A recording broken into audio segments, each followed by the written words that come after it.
I'm Hollis Thomases with Reinvention Conversations from the Front Porch, episode 15 with Mike Roberts. He's the Vice President of Marketing for Tycomics. And just so that you know, Reinvention Works is the destination for all things reinvention. We're here to empower people and businesses to take control of their next future with tools, networking, conversations, and education. So I am recording and we are going to go to the live conversation. So I'm going to stop my screen share now and you should see Mike and I. Here we are. Hey, Mike, why don't you say hi to everybody so they can see you? Yes, very good to be here with you tonight, Hollis. I really appreciate being on, and good to be with all the audiences here tonight. Thank you. Thank you. So we're going to start with a little bit of Robert's Rule of Order here. We're going to keep this pretty tight to our 40-minute timetable, which means at the top of the hour, we're going to be done with my conversation with Mike, and then I'm going to turn the floor over to the audience for Q&A. Everybody, if you have questions, please save them till the end. You can find a Q&A icon by moving your mouse or your finger around the perimeter of the Zoom window. You should see it either on the left-hand corner, upper left-hand corner, or upper right-hand corner, or perhaps down at the bottom. You can type your question in there, and I will read them off, and Mike can answer them live. The other thing I want to say is that we are getting comfy and casual. I hope you are as well. So you should be kicking back, flip-flops, and I hope you poured yourself a cold adult beverage. Mine this evening is a white Pinot Grigio. It's Italian. It's called Col Stefano. I wish that I could, it's actually a Verdicchio, and it's from 2014. I wish I could show you the label more. It's crisp. This is why I'm drinking it, because it's a nice hot night here. Crisp, a little tart. So it's not sweet, and it's very refreshing. Mike, what are you drinking this evening? I have Malini Chianti. There you go. And in my screen, it's reversed. It's like mirrored, but maybe it's correct in yours. I don't know. Or maybe I've already had too much of it, and that's the problem. But so yes. Great. So what we're going to do is let Mike tell you a little bit about his personal reinvention journey. From he's had several, so we're going to let him tell you his story for about 5 minutes, and then we'll move to our official Q&A. So Mike, I'm turning the screen over to you. Go. All right. So my reinvention started, way back. At second grade, I was diagnosed ADHD, and all through school had a lot of difficulties. My only success could be measured in just social success, being the class clown, holding up my own in a fight, but no academic success whatsoever. As a teenager, I dropped out at 16, and a few years after that, just had a dramatic turnaround when really my faith in God just became activated, and I decided I need to do something better with myself, and got involved with the church and got into my first real career, which was in sales and marketing. So I'm going to do my best to kind of push the fast forward here. From the sales and marketing that I really felt like would be my future, something else happened in there, and I got into ministry. And I found that I had a heart for teenagers and just for helping people. Maybe that had a lot to do with a lot of the trouble I had been through as a kid and wishing someone would have helped me. So that came out of me, and I spent 10 years in youth and children's ministry. After that, there just became a time where a change was fit and due, and I had moved to Rockford, Illinois at that time for a youth pastor position at a large church, grew one of the largest and fastest growing youth ministries in the Midwest, and but headed back south, went to Houston, where I'm originally from. So if you pick up an accent, that's where it's coming from. Not a whole lot, but so I went back to Houston, and at that time, kind of tried a few things, but landed at Chase Manhattan as a loan officer with an old dear friend of mine, Rick Phillips, who has been a lifelong mentor for me.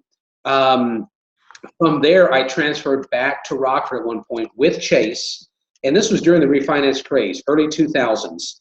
And the environment in Rockford was so different than it was in Houston that I found myself lacking the creativity, the people connection that I longed for, and also lacking something that's long been a huge part of my life, and that's doing something with music. And I managed to leave there in good graces and good relationship, but get out and start my own music studio. For 3 years, I had one of the biggest private music studios in Rockford, and we got to 123 students. I say we because it was me and several other teachers that eventually came on until 2009. The economy hit us hard. So I got back into sales and marketing type stuff, doing graphic design, which I had done for years. And one of my clients at that time came to me and said, we'd really like to spend more time with you and have you working for us more. I started part-time, and within a few months, the position became full-time. And 5 years later, I'm still with that client. And I went from marketing manager to director of marketing, and just recently was bestowed with really, one of the biggest honors of my life. I was named vice president here of marketing at Ty Comics, a technology firm in the Midwest. And that's where I'm at now. Lots of reinventions along the way there. Wow, and congratulations. Pretty impressive. Congratulations on getting it all. Was that 5 minutes or was that long? Less. Oh, was it? Yeah. Thumbs up. The wine is helping. Maybe my boss will watch this and encourage him to let me drink wine during the day because I'll be more brief. Quick in the room. So I want to ask you, don't answer the question yet. I want to ask you what your definition of reinvention is, because when I first approached you about being on this program, you said, why me? I haven't really reinvented. You didn't see yourself as having reinvented. And yet, like in recounting that story, you went through so many metamorphoses that, it's undeniable that you've reinvented. So what's your definition of reinvention? I think I would define reinvention as being enough in touch with your passion and who you are and what God has gifted you with, and being open to changes, or serendipity, as we would call it, being able to pivot when life, changes things around you. So some people might have been very deliberate and planned and decided that at this point in my life, I'm going to go this direction, and at that point, I'm going to go that direction. It's been less deliberate for me. I'd like to act like I just planned it all out, and I'm where I'm at today because that's the way I mapped it out. But sometimes it happens, and some of these changes occur to people, and they fold, unfortunately, and life can kind of crush that spirit. So I think reinvention is the ability to not be crushed when things change, and to just be able to pivot and go with it, and come out smelling like a rose. Okay, good. Now you talked about your alignment with youth ministry as you getting in touch with religion. Like, it sounds sort of not the going back to school part of your reinvention, but that first big career stretch of yours was inspired by your faith. And then you had this time when you were inspired by, or perhaps pulled by, a mentor. And then you had a time when you went out on your own and you were inspired by a passion. So it is that you have these, you might see them as serendipity, but you have been pulled, or something is gravitating you towards each of your changes. And the fact that you just said, like, you're open to change. Why do you think it is that some people are not open to change? Why were you open to change? And have you learned anything about opening up more to change as you've gone along? Definitely, I've learned a lot more about opening up to change as I've gone along. So the first part of the question was, why are some people not open to change? I think it's the same thing we all deal with, and I certainly deal with it too. And it's fear and uncertainty. And when things are not stable, all of us struggle with that. And I can't say that I've struggled with it any less than anyone else. Somehow I've been blessed with a lot of good family, good friends, good loved ones that have been there to encourage me. I think it was instilled into me, from a young age. My grandfather was a Pearl Harbor survivor, and that's quite an accomplishment, if you ask me. And he ran his own business. My uncle ran his own business, the same one, a wrecker service down in Houston, Texas. And so, I mean, as a kid, I grew up riding around in the wrecker and just seeing my family as entrepreneurs. And they went through rough times, they went through good times, but all through that, we had really strong love in our family. So somehow, again, I can't take credit for it, but somehow I was instilled with a faith, and I wouldn't say a fearlessness, because again, I struggle with fear, but just an ability to be afraid and do it anyway. And I guess that's what's helped me deal with change. It's not that I'm not afraid. I've been extremely nervous all day about this tonight. But figuring out a way to turn that into excitement, that's the only thing that I know helps. Do it afraid. Do it afraid. Is that the Mike Roberts motto? I like it. No, that's not original. That's been around for a long time. I can't claim credit for that. Well, so some people, because of fear, they run away. Mm-hmm. And some people put up their dukes. Sure. Fight or flight. Where do you fall?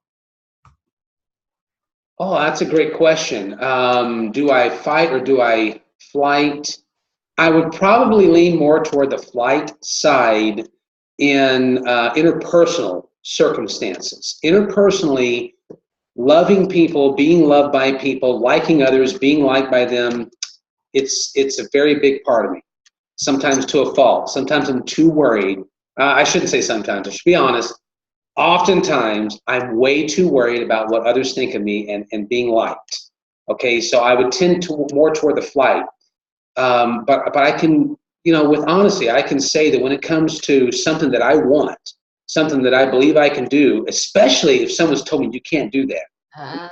Learning instruments, when it came to succeeding in school, I'll fight and I'll throw myself at it.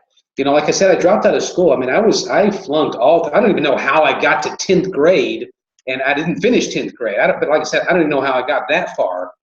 But when I realized, no, this is my life, this is something I'm going to take control of, and I enrolled myself into college, my first semester, I made the Dean's Honor Roll, and I stayed on it. I had a 3.75 GPA.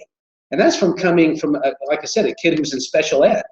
I literally rode a short bus to school. I went to an experimental program.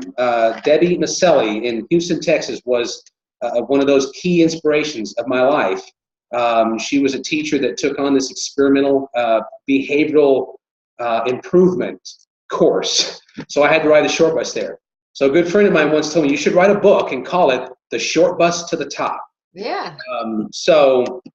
Once again, not original. It's someone else's idea. My definition of originality is don't reveal your sources. But I guess I keep doing that. So anyway, that the key there has just been that resilience, and like I said, it's knowing when to fight and when to flight. So I don't know if I've even answered your question. I've waffled. Sorry. Oh no.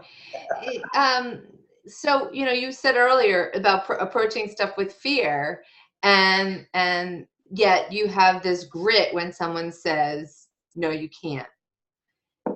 And you pursued a passion and you excelled at it until the economic forces kind of came down on you.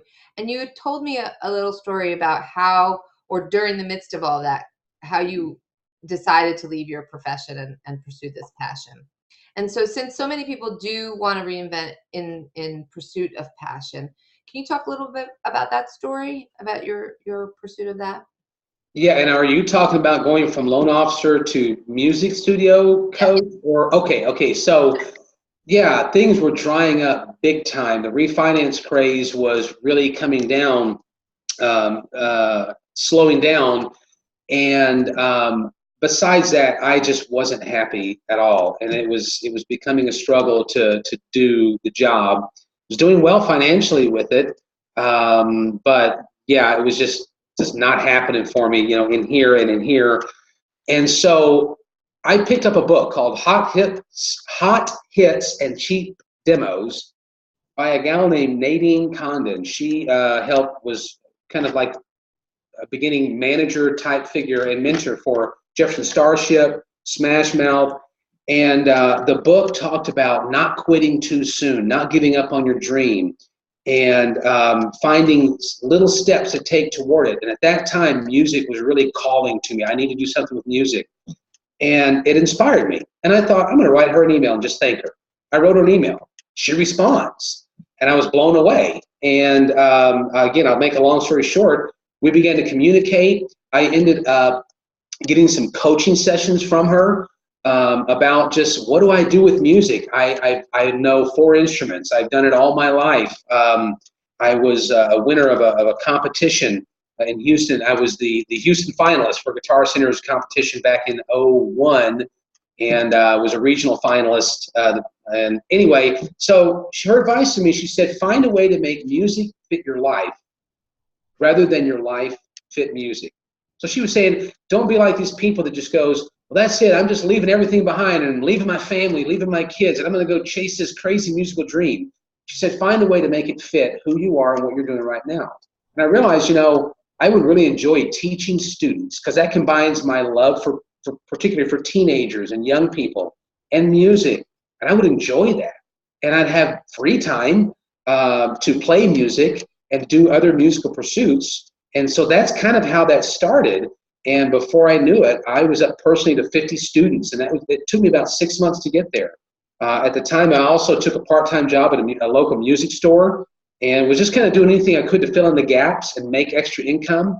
And I realized, it's okay if I'm not some rock star in a band, because if your dream is to be in the NBA, there's lots of things to do in the NBA, even though you're not a player, and you can get around it. And I realized I'm totally happy with that.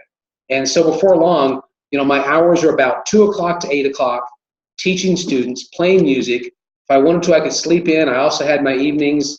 I was kind of like, wow, I'm living the dream. I'm not having to drive around in a smelly van, going from show to show in nasty bars. I'm not having to do any of that, but I'm living my dream. So it worked for me. Yeah. And it all started with a book and then an email to the author. Yes. Yeah. You think to yourself, oh, they get hundreds of emails. They'll never see mine. Hey, you never know. Just do it, just take a step. You don't know, and maybe nothing would have happened, that would have changed it. I think I would have still figured out some way to do it, because that's just my determination. I'm like that. I get stuck on something and I get locked in. So let's go back to the days that you were worked in youth ministry, and you were interested because you wanted to help other kids like yourself.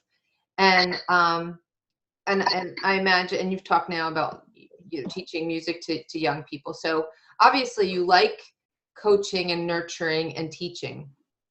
And so if you look at now what you've accomplished and how you've accomplished it in a really circuitous path, if you see somebody who's a young person or even an old person who may have those tendencies that you don't have, you have grit, you have determination, you have fight in you, you have not fearlessness, but a willing to change. What would you tell them or advise them to kind of get out of their own head? I don't necessarily have one thing to say. To me, it's more about the relationship, and over time, when a young person sees that you really love them unconditionally, that you care. I have 3 sons of my own, so anything I say will be held up to the litmus test of them, and I suspect one of them at least is watching this, and maybe the other 2 will watch it. So I have to be honest, and there's times where I lose my temper. There's times where I react in a way that I wish I wouldn't have afterward. But to me, it's the long-term relationship and speaking into their lives, and the key message in everything I say, just being that I believe in you. You can do it. There is no gene or particular brain wiring that predicts your success. It's up to you. And so, like I said, there's not like one cliche or quote or something, but to me, it's more about just building that long-term relationship. And they see that, they pick up on it. That's what they say, the most important values are more caught than they are taught. So you can say all kinds of things, they'll forget it, but they remember how you made them feel and what you did for them. And I see that translating even into what I do now. I'm in a business environment. I'm in an executive leadership position in the business world, but I still identify with my role as a pastor or a shepherd and caring for people. And I don't take lightly the relationships that I have with people and how they see me and how my words can impact them and can affect them. I look at myself as still being someone who has the ability to influence others positively and help them succeed and achieve their dreams. Colleagues, reports, executives above me, I value that. So in a sense, I'm still doing the ministry thing. I translate that into what I do now. Right. I think what I hear is that it would be helpful for, well, let me not put words in your mouth. Would you encourage people to listen more to the voices in their own head or the voices of the people who support them and encourage them? Like, which power is stronger? Oh gosh, we don't have enough time to answer that. That's a great question. It's both. There are times where you got to shut out the outer voices and you got to do what you know is right. And then there are also times where you need to listen to the loving, caring, wise advice that people are trying to give to you. Okay, so it's like this. It's like the gas pedal and the brake pedal. And the question you just asked me, the way I hear that is, which one's more important, the gas or the brake? It depends. Like, are you coming to an intersection or you want to affect the highway? Man, that's tough. I think if you take a moment and you really ask the question honestly and sincerely, and you listen, I think God speaks to us, and He will help us to know, okay, is everyone around me? Maybe they just don't see it, because there are times where that's the case. People just don't see it, and you just got to hang on to your dream. Or do I have a blind spot here? Am I missing something here? And do I need to take this advice? So, boy, that's a tough one. Have I helped any with that at all? Well, I guess I'm thinking about the times of confusion and chaos, and where the voices in your head might say, I don't know if I can do this, or am I making the right decision, or how do I do this? Okay. Let me try to answer with a specific example. So when I was doing my own music studio, I picked up a book by a guy named Michael Gerber called The EMyth. I highly recommend it to anyone who's considering starting a business. It just might convince you that you don't need to start a business, that you are more equipped to work in a business rather than work on a business.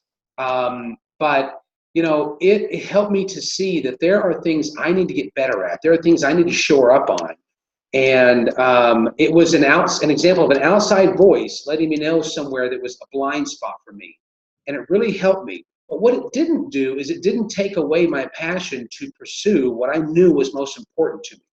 So maybe it's what is in question. Is it the way you're going about it? Because that's what this book was challenging me to really think about. The way I'm going about it, reconsider it. And I sought advice. I had friends that ran their own business. I looked for financial advice. I looked for just management advice. And I listened to that. So the way you're going about it, get advice. Listen to others, especially wise people that you should be surrounding yourself with. But if it's what you're going about, if it's what you're pursuing, if it's what your passion is, those tend to be the things where you need to trust your heart. You need to follow your heart, and only you know what your real passion is. So for me at that time, it was helping young people, using music. I had students that I'm teaching scales on the guitar to, and I'm hearing from their parents after weeks and months, their math grade is improving. They're doing better in school. He keeps talking about something you told him. So I didn't just look at myself as teaching them to play guitar. I was trying to help them with their life, And so that was my passion, and nothing was going to stop me from doing that. But the way I went about it, I'm totally open to. Be open to people trying to help you improve the way you're doing something, but hang on to your dream. Maybe that's a little better answer there. Okay. So, I hear a lot of I think that we can all deduce some of your successes and what you're passionate about. And you've bounced back from a couple of rough patches. So what would you advise people to do when you're bouncing back from something tough?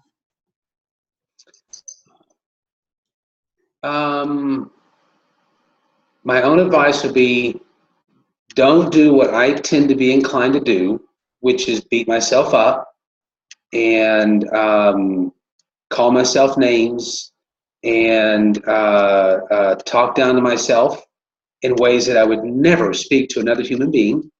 Don't do that. And again, seek advice. Learn as much as you can. Be a lifelong learner. None of us know it all. The most successful people I know are some of the most open people to a new idea, to a new point of view. They are open and they're learners. So be open, but don't be too hard on yourself. It's like the 2009 thing that happened with me. I read Seth Godin's book called The Dip. I highly recommend it. He talks about in any venture, there comes a point that is a dip. That's where it gets tough. But that's sort of like a filter. So all the people who can't hang in there, it's going to weed them out and increase the odds of your own success if you can make it through the dip. And then he says there's other times where it's a cul-de-sac, where the difficulties you're facing are because it's just not going to work. Maybe you thought that having a tuba heavy metal band was a great idea, but you're going to have to come to a point where, there's just not a market for it. And you're going to have to turn around and back out of that. Well, I think there maybe is a third area in there, and I would call it the pinch. And that's how I describe what happened to me in 2009. I mean, I didn't have control of the economy, and people were calling left and right throughout that summer, canceling. I was down to 20 students by the end of the summer. It sucked. And it hurt financially, and it put strain on me personally and on relationships and everything. And I had to come to terms with, I had a good dream, I made good decisions, I was doing good things, but not everything is in my control. And I need some money. So I've got some other things I can do, and I'm going to pivot, and I'm going to start doing some graphic design and marketing and picking up work here. And something else just really opened up, and I embraced it. And I didn't give up music. I just found another avenue to succeed in life. So fantastic. Well, we're at the top of the hour, so I want to give the audience their due. And if the audience doesn't have questions, I can come up with questions. Okay. But audience, if you have questions, now's the time to type them into the little box for Q&A. So I see we already have one, and I'm going to give people time to type some other ones. But let's get to the one that's already ready. Somebody was already ready. What musical artists inspire you and why?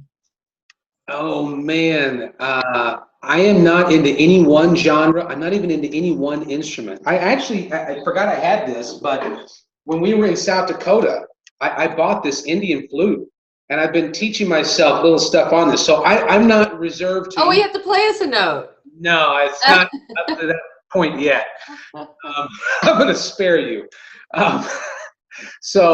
Okay, but you know what I'm going to do? I'm going to give one artist mention, and that's a guitar player from Austin, Texas, great state, named Eric Johnson.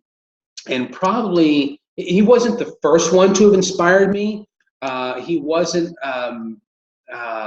well, his style of music is so refreshing to me. He's an electric guitar player, so it's rock, it's blues, it's jazz. It's very eclectic, and I identify with that. One time he made a statement that has never left me, and he said, "My goal is to make music that entertains and heals." And I was like, entertains and heals?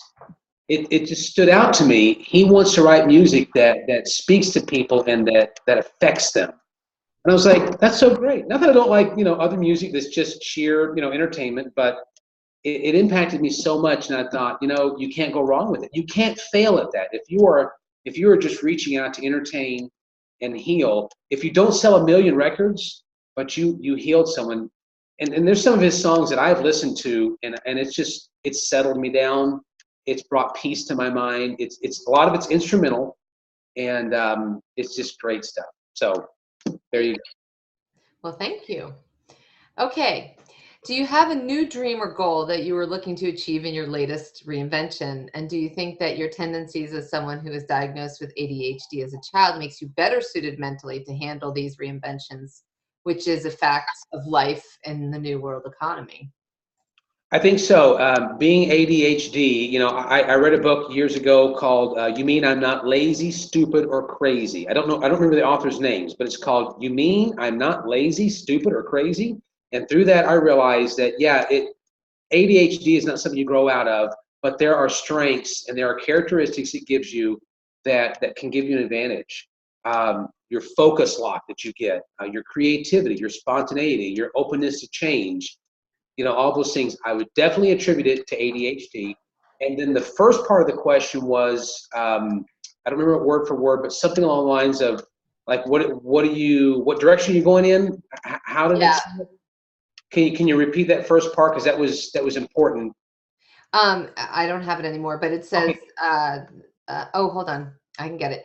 Do you have a new dream or goal that you are looking to achieve? Okay, yeah. Reinvention? So yeah, with my recent promotion at the business that I'm at, I mean, my new dream and goal is to be the absolute best vice president the world has ever known. Like, that's the way I approach everything. I can't do anything just nominally. So I mean, I've spent money on books and training stuff, and I've been reading aggressively. And I get up about 4:30 or 5 in the morning. It annoys my wife sometimes, but she's patient with me.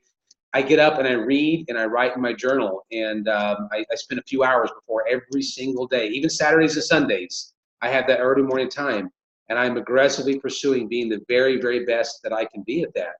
So yeah, that's sort of become a new dream. I just latch on to it. As a follow-up to that, do you think that you have this sort of relentless drive? Yeah, and again, to a fault. Drive is a great thing, but you got to know when to shut it off. You got to know when it's time to come home and be with your family. My amount of drive at times in my life has put strains on personal relationships, on marriage, on my parenting. It's been a lifelong adult struggle for me to learn how to properly direct and know when to shut certain things off and be present in the moment where I'm at, and not be obsessing and having anxieties about what's going on in some other area of life. So yeah. Okay, great. Here's another question. You mentioned a good friend suggested you write a book. They would love to know more about that friend, but do you think you'll ever write it? Okay, so I have a sneaking suspicion that friend is on this webinar right now. Hi, John. Hi, Fred. I see you, John. I'm looking right at you. I told him a few days after he and I had that discussion last year, I called him. I'm like, I've got 8 pages of outline all around this, and I'm like, God, I don't know what to do. It is a dream of mine to write a book, but by the same token, I'm like, who do I think I am? That's arrogant, isn't it? Who wants to hear what I have to say? So hopefully, if that dear friend, part of the question was they want to know more about that friend, super guy. When you talk to him on the phone, you think you're talking to, what's his name from the TV show, Reisner, Paul Reisner? Uh-huh. The TV show with Helen Hunt. Yeah, that was my first impression. It sounds like Paul Reisner. And he's a super, super sharp guy, one of the smartest people that I know. And I'm not just saying that. So if that friend will keep encouraging me and keep stoking the flame, I bet you that book will get written. That's right. There you go. And just as a personal aside, as someone who has written a book, yes, you have. I have written a book, and it was one of those things that I didn't necessarily want to write the book I ended up writing, but I always wanted to write a book, and the opportunity presented itself. And I had the same, question, like, why me? Who am I to write this book? But I wrote it. So you can do it. Yes. I tell you, you can do it. Good. Thank you. You're welcome. Here's another question. It seems like some of your reinventions were deliberate and some were being in the right place at the right time. Is that right? Or were all of your reinventions deliberate? No, that's absolutely right. One of my favorite verses in the Bible, and I can't quote it word for word, but the race is not to the swift, the battle not to the strong, and then it goes on and on and on to list several things that it's not. It says, but time and chance happen to us all. Okay, so to me, what that means is you do the best you can. You practice, you get good at racing, you get good at battling, you develop skills, you master your craft, you do the best you can. But you realize that sometimes time and chance happen to you. You can't control competition, what they do. Sometimes you're just bested by someone else who practiced harder. And you also never know who you're going to meet. The fact that I'm on this interview was some kind of technical glitch that you, Hollis, had a like from me, and you replied and said, hey, thanks for the like, and I read your bio, and you seem like someone that might fit my profile, and I was like, why, thank you, but actually, to be honest, I didn't like that. I didn't see it, and then I did read the article, and I did like it, and it was completely chance. But look what's happened. So it is about being at the right place at the right time, but how does the quote go? Success is when preparation meets opportunity.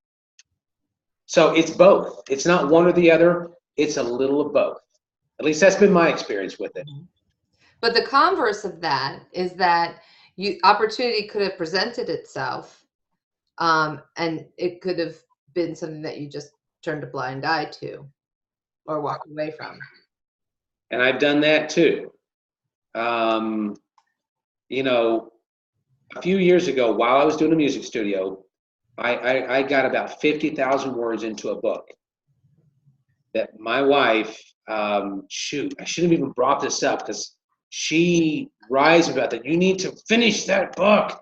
And now I've just given her the authority to do it even more. So, Donna, if you're listening, yes, you can keep pounding me about this. I deserve it. So I wrote this.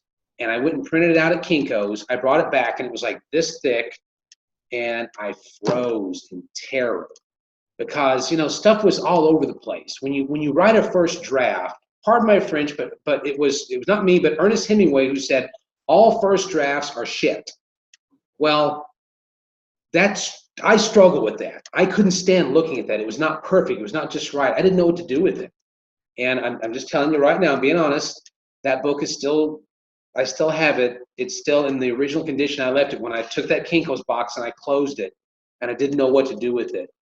And so yeah, writing a book has been a dream of mine for a while. And I have all those. The name of the book was So Your Child Wants to Be a Rock Star.